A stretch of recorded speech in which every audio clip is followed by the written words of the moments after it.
Lunedì 23 marzo, Sant'Uribio, è l'83esimo giorno dall'inizio dell'anno, ne mancano 283 al termine. Il sole sorge alle 6:07 e tramonta alle 18:28.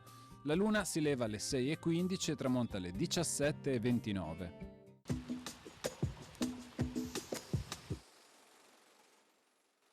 Esposta al Senato una relazione sullo stato del porto di Chioggia, del quale i fanghi ed il limo portati dai fiumi nell'Adriatico ha provocato l'interramento. Vengono approntate delle dighe di roveri, ma l'inconveniente continua.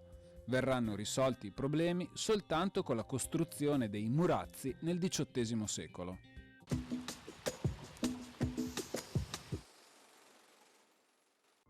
Le previsioni per domani. In prevalenza sereno o poco nuvoloso, salvo sui settori costieri centro-meridionali e sulla pianura sud-orientale, dove saranno probabili annuvolamenti irregolari. Bora moderata tesa sulla costa e a tratti anche sulla pianura limitrofa. Temperature minime in ulteriore calo, con estese gelate in montagna e con valori prossimi o inferiori a zero anche sulla pianura più interna. Massime in contenuta ripresa.